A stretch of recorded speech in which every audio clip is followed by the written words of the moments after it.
बार आए। जो हम लोग राम कथा सुन रहे हैं, राम कोई एक बार नहीं आए, बार बार युगे युगे धर्म संस्थापनार्थाय संभवामि, कई बार भगवान को आना पड़ा। क्यों? क्योंकि रावण बदलते गए। कभी जय और विजय रावण बने तो उनके लिए भगवान राम को आना पड़ा, तो कभी जलंधर रावण हुआ तो उनके लिए राम को आना, मतलब देखो दो रावण ये हो गए, अभी और रावण आएंगे, कई रावणों की कथा है। इसलिए कई लोग कंफ्यूज हो जाते हैं कि वाल्मीकि रामायण में ये लिखा है, तुलसीकृत रामायण में ये लिखा है, आनंद रामायण में ये लिखा है। रामचरित शतकोटि अपारा, करोड़ों रामायण हैं। आध्यात्म रामायण अलग है, आनंद रामायण अलग है, तो हर रामायण में कुछ ना कुछ कथा अलग अलग है। तो लोग कंफ्यूज होते हैं कि भाई ये क्यों है। तो सुनो, किसी बार के अवतार में ये कथा घटना घटी तो किसी अवतार में ये नहीं, वो वाली घटना घट गई, है ना। अब जैसे उदाहरण से समझो, आप सबको पता है कि शबरी माता ने राम जी को बेर खवाए। कैसे खवाए बोलो? जूठे बेर खवाए। कहां लिखा है ये? तुलसीकृत रामायण में लिखा है? नहीं। जूठे बेर खाए, बेर भी नहीं लिखा, कंदमूल फल लिखा है। तो फिर बात ये आई कि शबरी ने जब कंदमूल फल खिलाए और जूठे नहीं खवाए, ये लिखा है, तो फिर ये कहां से बात आ गई कि शबरी माता ने जूठे बेर खवाए? तो सुनो, किसी बार के अवतार में राम जी ने जूठे भी बेर खाए थे। तो अनेक रामायण हैं, तो किसी रामायण में कंदमूल की कथा है कि शबरी ने कंदमूल खवाए, तो किसी अवतार की शबरी भी तो बदल गई। जब रावण बदल गए तो शबरी भी तो बदल गई। हर बार की शबरी अलग होती है। शबरी कौन? कभी जैसे आपके घर में रामलीला होती है, मतलब आपके गांव में रामलीला होती है। जब आपके गांव में रामलीला होती है तो आपके गांव में जो रामलीला 10 साल पहले हुई थी, वही रामलीला 10 साल बाद हुई, लेकिन रामलीला के पात्र बदल गए। रामलीला नहीं बदली, लेकिन जो लड़की सीता बनती थी अब वो सीता नहीं बन रही है, कोई और बन रही है। जो आदमी रावण बनता था अब वो चला गया, दूसरा व्यक्ति रावण का अभिनय कर रहा है रामलीला में। रामलीला सेम है, मंच वही है, स्थान वही है, लेकिन पात्र बदल गए। बोलो हाँ। शबरी पिछली रामलीला में कोई और बनी थी, इस रामलीला में शबरी। अब जैसे टीवी पर देख लो ना, रामानंद सागर जी ने रामायण बनाई, फिर दूसरे कलाकार ने रामायण बनाई, तो रामायण तो वही है, कथा तो क्रम वही है, पर पात्र बदल गए कि नहीं? बोलो हाँ। सारे पात्र अलग अलग हैं। रामानंद सागर जी ने जो रामायण बनाई, उनकी शबरी का पात्र करने वाली महिला अलग है, और जो दूसरे ने बनाई उनकी शबरी अलग है। उनके रावण अलग है और उनके रावण अलग है। बोलो हाँ कि ना? रामायण वही है, पात्र बदल गए। ऐसे ही रियल में भी होता है।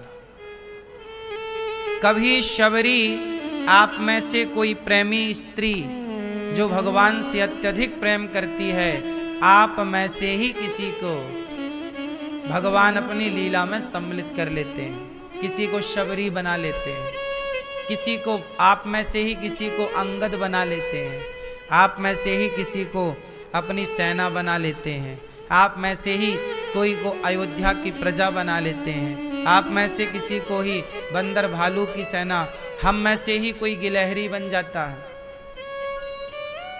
क्योंकि हर बार घटना तो लगभग वही होना है, सब वो तो सब लिखित में है। कि लीला यही होनी है, स्क्रिप्ट वही है, बातें वही है, डायलॉग वही है, पात्र बदल गए। सही है। तो कभी शबरी माता ने बेर जूठे करके खवाए थे, तो कभी कंदमूल भर। किसी जन्म की शबरी ने ये लीला की, तो किसी जन्म की शबरी ने वह लीला की। तो अलग अलग कल्प भेद हैं। हम सनातनी बहुत साइंटिफिक हैं। हमारे यहाँ अब आपको क्या इसलिए तो कहते हैं कि हरि अनंत, हरि कथा अनंता, कहाँ ही सुनहि बहु विधि सब संता। कहते हैं कि समुद्र के पानी को स्याही बना लिया जाए। समुद्र के पानी को क्या बना लिया जाए? स्याही। और आकाश को कागज बना लिया जाए, और फिर राम कथा लिखी जाए, मतलब राम की लीलाएं लिखी जाएं, राम की गुण लिखे जाएं, राम की कथा लिखी जाए। तो कहते हैं समुद्र यदि स्याही बनके और आकाश कागज बन के आ जाए, तो कहते हैं समुद्र का पानी खत्म हो सकता है, आकाश भर सकता है, लेकिन भगवान की कथाएं पूरी नहीं हो सकती। ये है हरि अनंत, हरि कथा। भगवान की कथाएं अनंत हैं। कितनी है? अनंत, परे बुद्धि के। तो जलंधर नाम का व्यक्ति रावण हुआ, नारद श्राप दीन एक बारा, कल्प एक ते ही लगी अवतारा। नारद श्राप। एक बार नारद जी के श्राप से भगवान नारायण को राम बनना पड़ा। नारद जी ने श्राप दे दिया। अच्छा, नारद जी तो भगवान के भक्त हैं, पर नारद जी ने भी एक बार भगवान को श्राप दे दिया। क्यों दिया? क्या गलती? तब माता पार्वती बोली, कारण कवन? हे नाथ, भोलेनाथ बताओ, कारण कवन श्राप मुनि दीन्हा, का अपराध रमापति कीन्हा। पार्वती जी पक्की चेली हैं नारद जी की। पार्वती जी के गुरु कौन? नारद जी। पार्वती जी के गुरु कौन? नारद जी को हल्के में मत लेना। नारद जी की चेली हैं पार्वती जी। नारद जी के 4 चेला हैं बड़े उत्तम कोटि के। रामायण किसने लिखी? वाल्मीकि जी ने। वाल्मीकि जी के गुरु नारद जी। वेद व्यास जी पुराण लिखे, वेद व्यास जी के गुरु नारद जी। ध्रुव जी, छोटी उम्र में ध्रुव ने भगवान को पाया, ध्रुव जी के गुरु नारद जी। और प्रहलाद जी के गुरु नारद जी। सोचो, इन सब के गुरु हैं नारद जी। नारद जी देवताओं के ऋषि हैं, इसलिए उन्हें कहते हैं देवर्षि। वो देवताओं के कौन हैं? देवताओं के भी गुरु हैं, देवताओं के भी ऋषि हैं, ऋषियों के भी ऋषि हैं, इसलिए उन्हें कहते हैं देवर्षि नारद। ऐसे नारद जी नारायण नारायण जपते हैं। और आप लोग नारायण नारायण नहीं जपते, जो मन चाहा वो जपते हो। नारद जी नारायण नारायण जपते हैं। नारद जी सीताराम सीताराम जपते हैं। नारद जी राधे कृष्ण जपते हैं। क्यों? क्योंकि नारद जी को पता है, नारद जी के श्राप के कारण ही तो नारायण को राम बनना पड़ा। नारद जी ने श्राप दे दिया। ये तो बड़े भक्त हैं, नारद जी बहुत बड़े भक्त हैं, पर नारद जी भी श्राप दे देते हैं। क्यों? एक समय की, अब देखो पार्वती जी क्या कह रही हैं, कारण कवन श्राप मुनि दीन्हा। क्यों श्राप दिया? का अपराध रमापति कीन्हा। रमापति मतलब रमापति, रमा किसका नाम है? रमा, रमा किसका नाम है? हाँ, किसका? लक्ष्मी जी का नाम है रमा। लक्ष्मी जी का नाम क्या है? रमा। रमापति कीन्हा। रमापति कौन? रमा के पति नारायण। तो माता पार्वती कह रही हैं कि हे भोलेनाथ, हमारे गुरु जी तो भगवान के बड़े भक्त हैं नारद जी, तो आखिर रमापति ने कौन सा अपराध? देखो पार्वती जी क्या कह रही हैं। पार्वती जी ये नहीं कह रही हैं कि मेरे गुरुजी से क्या गलती हो गई। बोले नहीं, मेरे गुरुजी से तो गलती हो ही नहीं सकती। ये बताओ कि भगवान नारायण से क्या गलती हुई? क्या अपराध रमापति कीना? भगवान विष्णु ने क्या अपराध किया कि मेरे गुरुजी को श्राप देना पड़ा? भगवान शंकर जी मुस्कुराए, वाह देवी, तुम्हें अपने गुरुजी की गलती नजर नहीं आ रही है? कह रही हो का अपराध रमापति कीना, मतलब तुम भगवान विष्णु की गलती कह रही हो कि उन्होंने कोई गलती की होगी। तो सुनो, बोले बेहसी महेश। बेहसी मतलब हंसे। शंकर जी मुस्कुरा के बोले पार्वती जी को, हाँ पक्की चेली है, गुरु जी का पक्ष ले रही है कि हमारे गुरु जी तो गलती कर ही नहीं सकते। बोले बेहसी महेश तब। ये शंकर जी की ये बात याद कर लो आप, काम बहुत आएगी। रामचरितमानस की एक बात जीवन में उतर जाए ना तो टेंशन ही नहीं होती। बोले बेहसी महेश तब, ज्ञानी मूढ़ न कोय।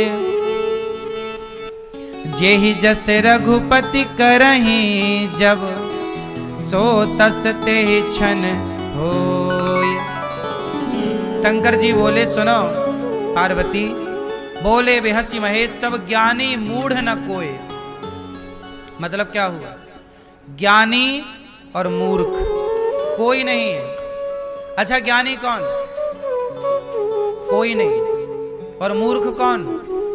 कोई नहीं। ना कोई ज्ञानी ना कोई मूर्ख। बोलो ना कोई ज्ञानी ना कोई मूर्ख। जेहि जस रघुपति करहि। भगवान जब जिसे ज्ञानी बनाना चाहें तो चुटकी में ज्ञानी बना दें, और मूर्ख बनाना चाहें चुटकी में मूर्ख बना दें। हम क्या हैं? देखो ये माइक है, ये देखो साउंड सिस्टम है, ये माइक। ये माइक अभी मेरी आवाज को आप तक पहुंचा रहा है। अभी आप लोग आके बोलने लग जाओगे तो आपकी आवाज को आप तक सब तक पहुंचा देगा। मैं कथा सुना रहा हूं तो ये कथा को सब तक पहुंचा रहा है। मैं गालियां देने लग जाऊं तो ये गालियों को सब तक पहुंचाने लग जाएगा। ये अपने से कुछ नहीं करता, ये तो सामने वाले की अब बात लेके आगे पेस्ट कर देता है। बोलो हाँ, बोलो हाँ। इसका अपना कुछ नहीं है, ना इसकी कथा है ना इसकी कोई गाली है, ना ये अच्छा है ना ये बुरा है। बात सही है? इसमें जो गाली बोल दी जाए तो ये गाली निकाल देगा साउंड सिस्टम। कथा बोली जा रही है तो कथा निकाल रहा है। इसका क्या दोष है? ऐसे हम ही वो साउंड सिस्टम है। भगवान जो निकलवाना चाहते हैं मेरी वाणी से वही निकल रहा है। भगवान जो आपकी वाणी से निकलवाना चाहे, कहते भगवान बोलते कैसे हैं? आपकी वाणी से भगवान ही बोलते हैं। भगवान का साउंड सिस्टम क्या है? आपका मुंह। आपसे ही भगवान बोलते हैं, आपसे ही भगवान देखते हैं। आप कहते हो ना हम देख रहे हैं, तुम नहीं देख रहे हो, तुम्हारी आंखों से भगवान देख रहे हैं। बोलो हाँ। कैमरा क्या करता है? आपका कैमरा कैमरा देखता है कि आप देखते हैं? हैं? पर कैमरा देख के करेगा क्या? कैमरे में जो लिया गया दिया गया वो आप ही तो देखते हैं। आप जो खींचना चाहेंगे कैमरा वही तो खींचेगा। कैमरे को जिस ओर आप ले जाना चाहेंगे कैमरा वहीं तो जाएगा, अपने से थोड़ी चलता है। कैमरे में फोटो किसकी लेना है, मछली की लेना है कि कौआ की, स्त्री की लेना है कि पुरुष की, ये तो आप डिसाइड करते हैं ना। सेल्फी कहाँ लेना है कहाँ नहीं लेना, किसके साथ लेना है किसके साथ नहीं लेना। कैमरा थोड़ी मना करेगा कि नहीं इसके साथ हम नहीं लेंगे, कैमरा तैयार है, आप डिसाइड करो सब चीजें। बस कैमरे का काम है फोटो लेना, लेकिन लेगा वही जो आप चाहते हैं। ऐसे आप भी देखेंगे वही जो भगवान चाहते हैं। आप सोचो कि हम देख रहे हैं, नहीं, भगवान आपकी आंखों से देख रहे हैं। आपको लग रहा है कि हम सुन रहे हैं, नहीं, आपको क्या लग रहा है, आप सुन रहे हैं। भगवान के सहस्त्र शीर्षा पुरुषा सहस्त्राक्षः सहस्त्रपाद वेद वचन है। भगवान की हजारों आंखें हैं, हजारों कान हैं, हजारों मुंह हैं। कैसे हैं? हर मुंह से ईश्वर ही खा रहा है, हर मुंह से ईश्वर ही बोल रहा है, हर कान से ईश्वर ही सुन रहा है, हर आंख से ईश्वर ही देख रहा है। यहाँ तक कि कुत्ता की जो आंख है वो कुत्ता नहीं देख रहा, कुत्ते की आंख से भी ईश्वर ही देख रहे हैं। ये बहुत सूक्ष्म ज्ञान है, ये आप लोगों की समझ में नहीं आएगा। आपको हम ये ज्ञान देंगे तो आपको संदेह पैदा हो जाएगा, अरे ऐसा कैसे हो सकता है। लेकिन अभी आप इस ज्ञान के पात्र नहीं हैं, इसलिए हम और डीप पे नहीं बताएंगे आपको ये, क्योंकि इसकी पात्रता होनी चाहिए। हमने कल ही बताया था कि हर ज्ञान को पाने का हर व्यक्ति पात्र नहीं है, अधिकारी नहीं है ना। सारे ज्ञान आपको नहीं दिए जा सकते, क्योंकि आपको यदि वो ज्ञान दे दिए जाएं तो आप उसका मिसयूज कर लोगे। नहीं जी, संदेह आ जाएगा आपको। माता सती कथा सुनने गई और शंकर जी भी कथा सुनने गए अगस्त्य जी के पास। तो भगवान की कथा सुन के शंकर जी की श्रद्धा बढ़ी और माता सती का संदेह बढ़ गया। क्यों? क्योंकि माता सती के भीतर पात्रता ही नहीं थी। यदि ईश्वर की कथा सुनने की पात्रता ना हो और आप सुन भी लें तो आपको वो कथा रिएक्शन उल्टा पड़ जाएगी। माता सती को उल्टा पड़ गई। राम जी पे श्रद्धा जागी नहीं, संदेह जाग गया, परीक्षा लेने चली गई, खेल खत्म। ऐसे ही इसलिए कथा, सामान्य कथा तो सब सुना दी जाती है सबको, लेकिन जो गूढ़ तत्व है वो अधिकारी होना चाहिए। इसलिए श्रोता कैसे हो? अधिकारी हो। सब ज्ञान सबके योग्य नहीं है, सब पचा ही नहीं पाएंगे, संदेह पैदा हो जाएगा। इसलिए तुलसीदास जी देखो एक दोहे में सब कुछ कह रहे हैं, लेकिन ये बात सब नहीं समझ पाते। सब लोग रामचरितमानस बाँचते हैं, बाँचते मीन्स पढ़ते हैं, पढ़ते सब हैं, और खोपड़ी में किसी की घुसती नहीं जल्दी से। हर व्यक्ति प्रसन्न कैसे रह सकता है? हर हाल में हम लोग हर हाल में खुश रह लेते हैं। क्यों? क्योंकि हमें ये पता है इस चौपाई का अर्थ। आपको भी हम बता रहे हैं कि बोले बेहसी महेश तब ज्ञानी मूढ़ ना कोई, ना कोई ज्ञानी ना कोई मूढ़, ना कोई ज्ञानी ना कोई अज्ञानी। भगवान जिसे जब जैसा बनाना चाहे वो वैसा हो जाए। नारद जी जैसे ज्ञानी, नारद जी जैसे भक्त की बुद्धि बिगड़ गई कि नहीं? अभी बताएंगे हम आपको। रावण जैसे ज्ञानी, रावण जैसे विद्वान की बुद्धि भ्रष्ट हो गई कि नहीं? कैकई जैसी माता, राम को दूध पिलाने वाली, बुद्धि भ्रष्ट हो गई कि नहीं? फिर ये मत कहो कि हम बड़े पुजारी हैं, हम बड़े भक्त हैं। अच्छे अच्छे भक्तों की भी बुद्धियां भ्रष्ट हो जाती हैं। क्यों? क्योंकि हम तुम कुछ नहीं करते। ये बुद्धियां भ्रष्ट भी इसलिए होती हैं ताकि समाज को मैसेज मिलता रहे। सौभरी नाम के एक ऋषि थे,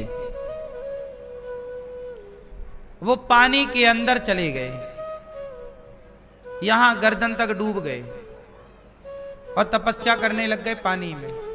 बोले हम किसी से मिलेंगे नहीं, ना स्त्री को देखेंगे ना पुरुष को। बोले हम विवाह नहीं करना चाहते। भगवान बोले अच्छा जाओ पानी में। पानी में गए, कई वर्षों तक तपस्या की। देखो जरा, एक दिन मछली को मत्स्य के साथ पानी में क्रीड़ा करते देख लिया। पानी के भीतर मछली नहीं पानी में रहती है, मछली अपने मत्स्य के साथ घूम रही होगी। तो सौभरी नाम के ऋषि, घटना यहीं वृंदावन की है, सौभरी जी की तपस्थली यहीं है। पानी में एक मछली मत्स्य के साथ क्रीड़ा कर रही है कि बाबा जी ने देख लिया। अच्छा, काश हम भी गृहस्थ होते तो ऐसी क्रीड़ा हम भी करते। पानी से निकल आए, तपस्या छोड़ दी, राजा के पास गए। महाराज, राजा की 50 बेटियां थीं। बोले महाराज हम आपकी बेटी से ब्याह करना चाहते हैं। राजा बोले कि बाबा जी, मन में सोचे कि आप तो बड़े बूढ़े हैं, आप तो बड़े बुढ़े हैं और आप देखने में भी अच्छे, हमारी बेटी कैसे। लेकिन राजा मना करें तो बाबा जी श्राप दे दें। तो राजा को लगा कि एक काम करो महाराज, अंदर जाओ, हमारी बेटियां बैठी हैं 50, जो बेटी आपको पसंद कर लेगी आप उससे ब्याह कर लेना। बाबा जी अंदर गए, पर बाबा जी जब गए तो एक खंबा था वहां पर, खंबा में मणि थी, मतलब मणियों के खंबे थे ना पहले के जमाने में, रत्नों के खंबे। तो उसमें उनका चित्र दिखाई पड़ा, प्रतिबिंब, जैसे दर्पण में आपका दिखता है ऐसे मणि में दिखाई। अरे हम तो बुढ़े हैं, हमसे कौन ब्याह करेगा, हमारे तो इतने बड़े बड़े जटाएं हैं, इतने बड़े बड़े बाल, इतनी बड़ी बड़ी दाढ़ी, और हम पानी में रहते रहते हमारी चमड़ी बिल्कुल गल गई है, कहाँ अच्छी रखी है, हमसे ब्याह करेगा कौन। तो सौभरी ऋषि ने अपने तप के प्रभाव से अपने को यंग कर लिया, जवान और सुंदर हो गए। तपस्वी साधु थे, तप के बल से जवान हो गए, सुंदर हो गए। जब गए 50 कन्याओं के बीच में तो 50 मोहित हो गई। बोले हम करेंगे ब्याह इनसे, हम करेंगे ब्याह इनसे, हम करेंगे। तो बाबा जी ने 50 से ब्याह कर लिया। सोचो, 50 ब्याह हो गए। तो जो कामदेव को जीतने का दम रख रहे थे, कामदेव से हम जीत गए, ऐसी बातें कर रहे थे। भगवान बोले अच्छा तुम्हें जीतने का घमंड आ गया तो तुम्हारा घमंड तो तोड़ना पड़ेगा। तो भगवान ये जो करते हैं ना, सब घमंड इत्यादि तोड़ने की व्यवस्था करते हैं। सौभरी ऋषि के घमंड को तोड़ने के लिए 150 ब्याह उनके हो गए। फिर 50 ब्याह होने के बाद उनके बच्चे हुए, फिर उन्हें वैराग्य हुआ। अरे राम राम राम, हम कहाँ थे, तपस्वी थे और कहाँ गए। फिर सब छोड़ के तपस्या की, तब फिर उनका कल्याण हुआ। कुल मिला के सारी कथाएं ये समझाती हैं कि आप ये मत कहो कि हमने काम को जीत लिया, हमने क्रोध को जीत लिया। ये मत कहो कि हमने ये पढ़ करके ये ज्ञान पा लिया। नहीं, कोई ज्ञानी नहीं, कोई मूढ़ नहीं। आप कुछ कर रहे हैं तो ये भाव रखो कि भगवान हमसे अच्छा कार्य करा रहे हैं, ये कोई हमारा ज्ञान नहीं है, कोई हम अपने ज्ञान से थोड़ी कुछ कर पा रहे हैं। कुछ पा गए तो ये मत सोचो कि हम पा गए, नहीं, ये भगवान ने कृपा की तो मिल गया, उनकी कृपा से, वरना हमारा कोई बल पराक्रम नहीं। तो ज्ञानी मूढ़ ना कोई ज्ञानी नहीं, कोई मूर्ख नहीं। जब भगवान जिसे जैसा बनाए वो वैसा व्यवहार कर। कई बार आप अपने पड़ोसन को कहते हो यार ये महिला तो बड़ी समझदार थी, ये तो बहुत समझदार थे, लेकिन आज ऐसी बात कर रहे हैं, हमें तो बिल्कुल विश्वास नहीं हो रहा कि ये महिला ऐसी हो सकती है। लेकिन कई बार वो वैसी हो जाती है। ऐसा हुआ कि नहीं? कई बार आप कहते नहीं ये आदमी तो बहुत अच्छा था, ये तो ऐसा कर ही नहीं सकता था, लेकिन वही फिर वो काम कर लेता है कि जो आपको भरोसा नहीं होता कि भाई ये तो ऐसा नहीं था, इसका मतलब वो वैसा नहीं था। बात सही है कि वो वैसा नहीं था, लेकिन वो वैसा हो गया। क्योंकि कब कोई ज्ञानी की तरह दिखने लग जाए, कब कोई मूर्ख की तरह व्यवहार करने लग जाए, ये आपके हाथ में नहीं है, ये भी ईश्वर के हाथ में। इसलिए अभिमान मुक्त होकर सदा ईश्वर के अधीन रहा करो। किसके अधीन रहोगे? अब सुनो आगे क्या हुआ। एक दिन की, अब देखो नारद जी को शंकर जी कह रहे हैं कि नारद जी ने एक बार श्राप दिया। क्यों दिया, पूरी कथा सुनो। एक बार नारद जी जा रहे थे आकाश मार्ग से, नारायण नारायण ना कीर्तन करते हुए। तभी उन्होंने देखा कि हिमालय के तट पर एक सुंदर सा वन है, हरा भरा। तो नारद जी को लगा यहाँ बढ़िया हवा चल रही है, ठंडी ठंडी, और यहाँ थोड़ा बैठ के ध्यान किया जाए भगवान का। तो नारद जी बैठ गए गंगा के किनारे, और गंगा के किनारे बैठकर भगवान का ध्यान करने लग गए नारद जी। और जब नारद जी भगवान का ध्यान करने लग गए तो नारद जी बहुत बड़े भक्त ऑलरेडी हैं, इसमें कोई आश्चर्य है नहीं। तो नारद जी जब ध्यान करने लग गए तो देवराज इंद्र घबरा गए।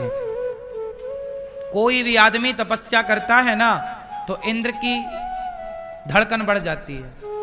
इंद्र को लगता है कहीं ये हमारा स्वर्गलोक ना पाले। तो इंद्र घबराए कि नारद जी तो कई महीने हो गए बैठे ही हैं, ऐसा तो ना कि कहीं नारद जी इंद्र लोक हड़प लें। तो इंद्र ने क्या किया, नारद जी का ध्यान भंग करने के लिए अप्सराओं को भेज दिया। अप्सराएं, हाँ, ये अप्सराएं बड़ी खतरनाक होती हैं, ये सबका रास्ता भटका देती हैं। आजकल के लड़का पढ़ते लिखते नहीं, अप्सराओं के चक्कर में पड़े रहते हैं। ये अप्सराएं तब भी थी और आज भी हैं, कहीं गई नहीं है। नहीं, आज के लड़के पढ़ते नहीं है मेरी माँ, इलू इलू खेलते हैं, अप्सराओं के चक्कर में पड़े रहते हैं। नारद जी के पास अप्सराएं आई, कहीं नारद जी के कंधे पे हाथ रख रही हैं, कहीं नारद जी के यहां हाथ लगा रही हैं, कहीं नारद जी को प्यार से देख रही हैं, है ना। कहते हैं स्त्री में 3 गुण। त्रिया चरित्र जानते हो, हाँ या ना? नहीं मैया, त्रिया चरित्र भी पढ़ लो, शादी के पहले पढ़ लो, ये सब विषय हैं। क्या पढ़ लेना चाहिए? अपने छोरों को, लड़कों को त्रिया चरित्र पढ़ा देना, समझ जाएं बेचारे, वरना मर जाएंगे, थोड़ी बर्दाश्त कर पाते हैं। अब त्रिया चरित्र क्या है? वही तो है त्रिया चरित्र, काट पीट के ड्रम में पैक कर दिया।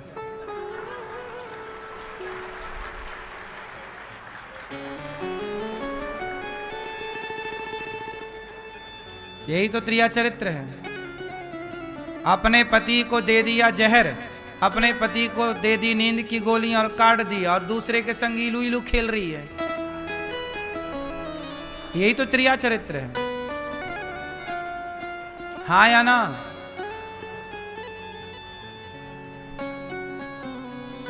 तो त्रिया चरित्र जो है बड़ा खतरनाक है साहब, भगवान ही बचाएं। ये भी सिलेबस में एक पाठ होना चाहिए वैसे, त्रिया चरित्र का। त्रिया चरित्र किसे कहते हैं?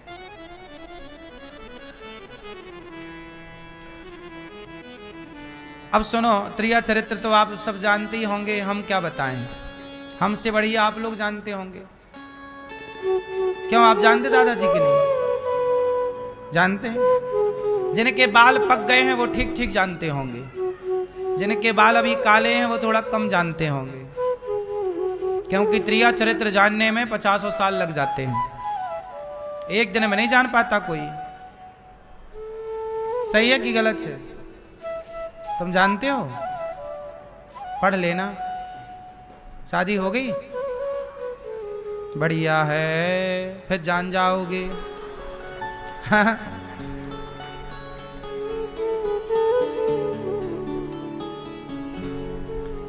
अब नारद जी का क्या हुआ? इंद्र ने भेज दिया अप्सराएं। अप्सराएं आई, कामदेव आ गए। कामदेव बाण चला रहे हैं नारद जी पर, जैसे शंकर जी पे बाण चला रहे थे ना कामदेवता, तो शंकर जी को तो हरा दिया कामदेव ने, समाधि तोड़ दी ना, तोड़ दी। और शंकर जी ने तीसरी आंख खोली तो कामदेव को जला दिया, भस्म कर दिया। लेकिन नारद जी के पास भी कामदेव आया, बाण चलाया, पर नारद जी पर कोई प्रभाव कामदेव का नहीं पड़ा। जब कामदेव का प्रभाव नहीं पड़ा तो कामदेव हाथ जोड़ के नारद जी की शरण में आ गए, हे नारद जी क्षमा कर दो। तब नारद जी की समाधि खुली।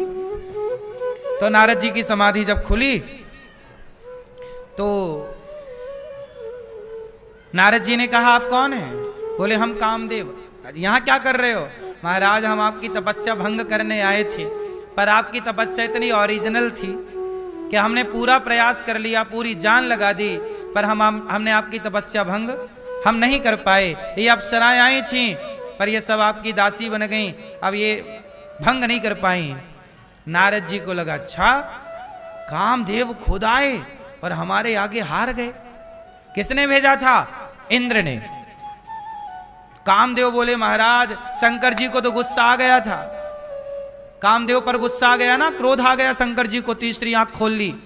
नारद जी बोले देखो शंकर जी को तो क्रोध आ गया था, हमें तो क्रोध भी नहीं आया, मतलब हम शंकर जी से एक कदम आगे हैं। देखो अब नारद जी ने काम को तो जीत लिया, क्रोध को तो जीत लिया, पर जीतने का घमंड आ गया, जी हम तो शंकर जी से आगे हैं। अब देखना आगे क्या होता है। अब नारद जी बोले शंकर जी को तो क्रोध आ गया, हमें नहीं सुनो, और देवराज इंद्र से कह देना कि हमें उसकी कोई सत्ता नहीं चाहिए। तो नारद जी को ना लालच आया इंद्रासन का, ना काम जागा स्त्रियों को देखकर, है ना, ना क्रोध आया उनकी गलतियों को देखकर, ना क्रोध ना काम ना लोभ, और तीनों ही खतरनाक हैं।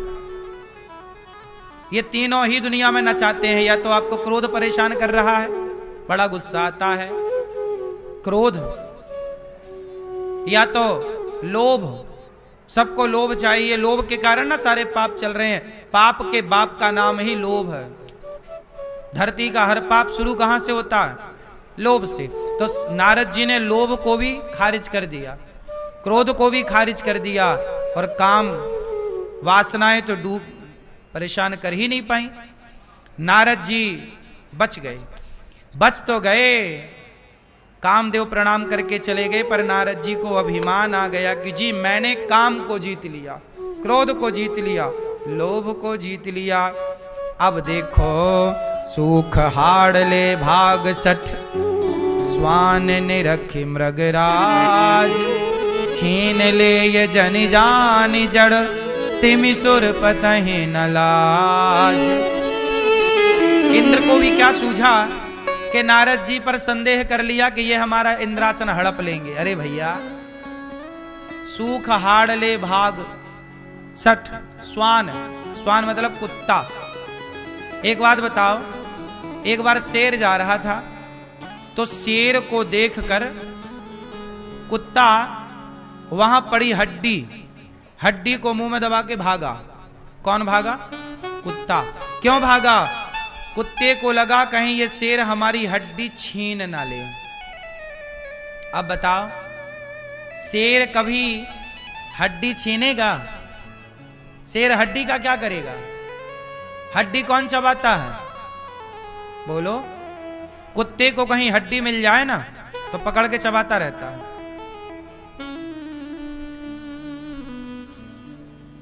उसे लगता शेर ना आ जाए कहीं चुरा ना ले, बस। तो यहां पर तुलसीदास जी कह रहे हैं कि जो देवराज इंद्र हैं, नारद जी को देखकर इन्हें डर लग रहा है कि कहीं नारद जी हमारी सत्ता ना हड़प लें, तो इंद्र को नारद जी कुत्ते की तुलना दे रहे हैं कि देखो कुत्ते की तरह है ये इंद्र।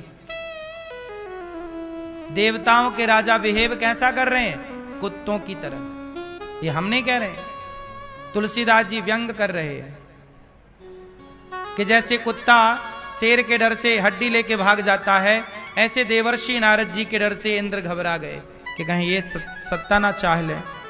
अब आगे सुनो।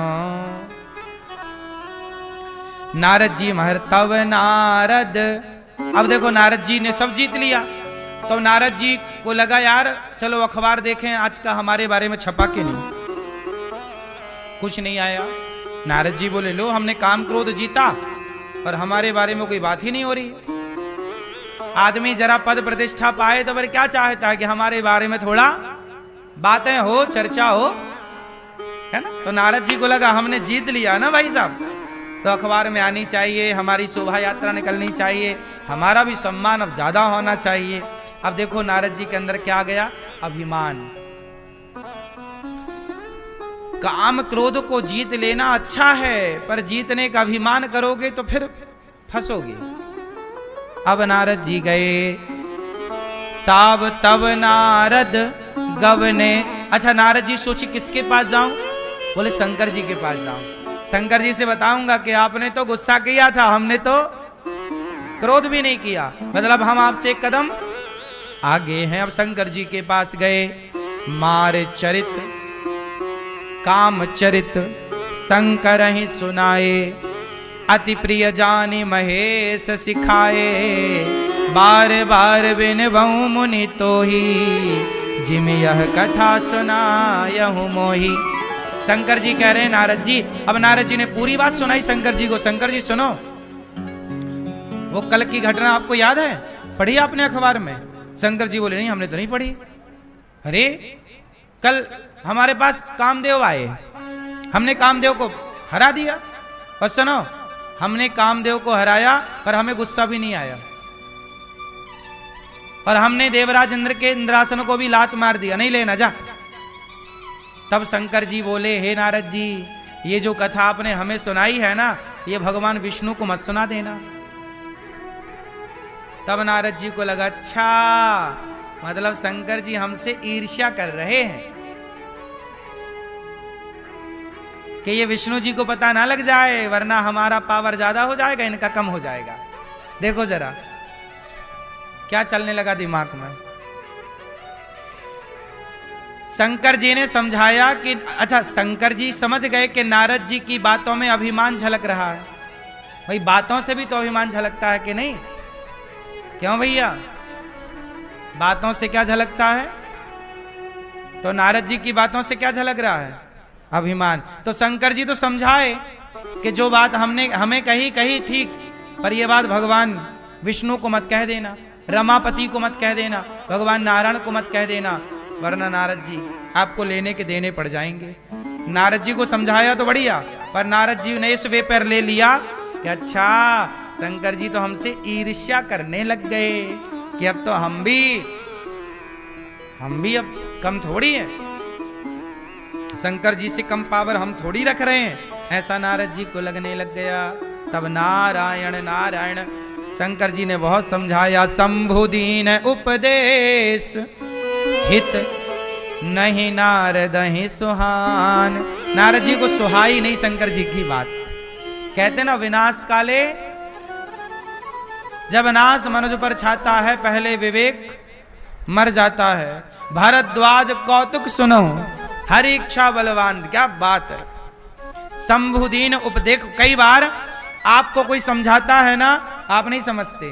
जब कोई गुरु समझाए, माता पिता समझाएं, बड़े लोग समझाएं और आप नहीं समझ रहे हैं, समझ लो कि अब तुम्हारे विनाश का समय निकट है।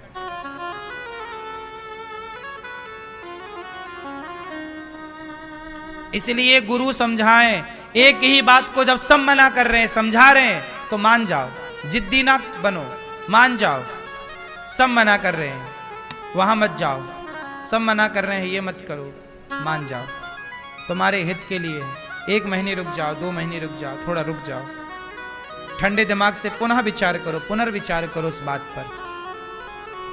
सब मना कर रहे हैं, गुरु भी मना कर रहे हैं, माता पिता भी मना कर रहे हैं, बड़े बूढ़े मना कर रहे हैं, मान जाओ। शंकर जी ने समझाया कि नारद जी मान जाओ।